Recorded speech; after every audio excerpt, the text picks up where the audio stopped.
آپ میں سے اکثر حضرات مفتی طارق مسعود صاحب کا بیان سننے کے لیے آئے ہوں گے اور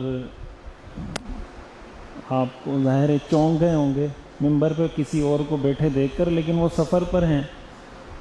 تو مجھے ان کا فون آیا تھا کہ آپ مسجد چلے جائیں اور بیان کر لیں، تو ان کے حکم کی تعمیل میں ہم حاضر ہو گئے۔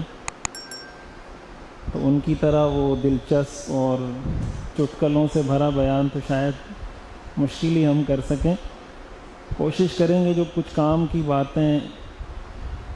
کچھ اہم باتیں آپ کے ساتھ شیئر کر سکیں،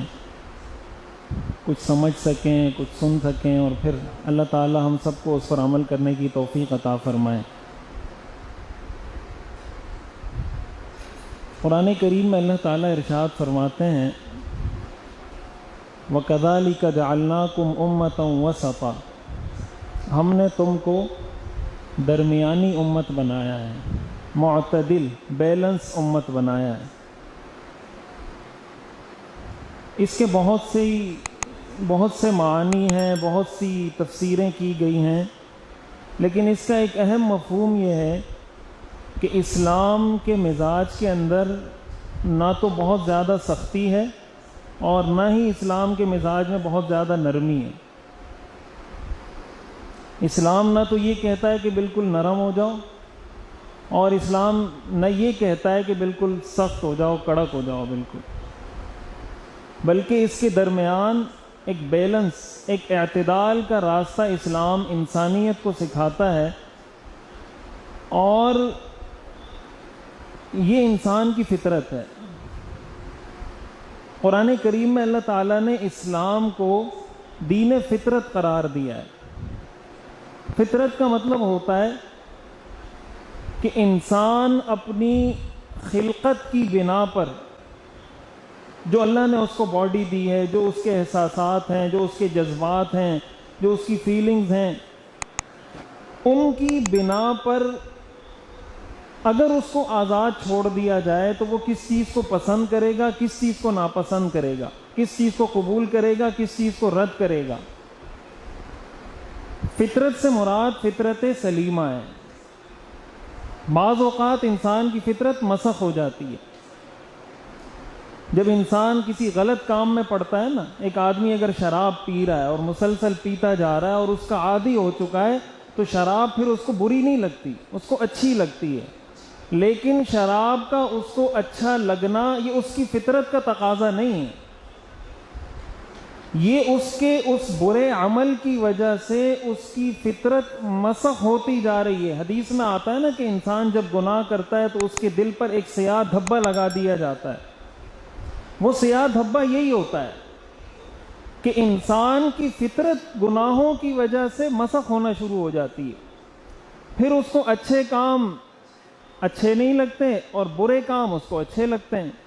یہ اس سیاہ دھبے کا اثر ہوتا ہے۔ حدیث میں آتا ہے یہاں تک کہ اس کا پورا دل سیاہ ہو جاتا ہے۔ تو جب تک انسان کے دل پر وہ سیاہی کا دھبا نہیں لگا، وہ گناہوں کا دھبا جب تک اس کے دل پر نہیں لگا، اس وقت تک جب انسان کی فیلنگز، اس کے جذبات، اس کے احساسات، اس کی فطرت، اگر اس کو آپ شریعت کے ساتھ اور اسلام کے ساتھ کمپیئر کریں گے تو جو شریعت کا تقاضا ہوگا وہی اس کی فطرت کا تقاضا ہوگا۔ مثال کے طور پر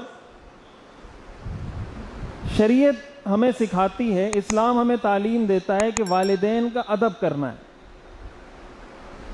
والدین کا ادب کرنا ہے۔ تو ہمارا جی، ہماری فطرت کیا ہمیں اس بات کا تقاضا ہم سے نہیں کرتی کہ بھائی بڑوں کا ادب کرنا چاہیے؟ یہ ہماری فطرت بھی ہمیں کہتی ہے کہ بڑوں کا ادب کرنا چاہیے، والدین کی رسپیکٹ کرنی چاہیے، اور اسلام بھی ہمیں یہ کہتا ہے۔ پڑوسیوں کے ساتھ حسن سلوک، غریبوں کی مدد کرنا، یتیموں کے لیے سہارا بننا، بیوہ کے لیے سہارا بننا، جتنے آپ معاشرتی شریعت کے احکام لے لیں، کسی کے کام آ جانا، کسی کے ساتھ کوئی تعاون کرنا، کسی کی کوئی ہیلپ کرنا، یہ انسان کی فطرت کا تقاضا ہوتا ہے، اور شریعت نے اس کو لاگو کر کے یا اس کا حکم دے کر فائدہ ہمیں کیا ہوا اسلام کا کہ اگر ہم اسلام کے بغیر کرتے تو کام تو ہم نے پھر بھی کرنا تھا، لیکن اب اگر کریں گے تو ثواب ملے گا،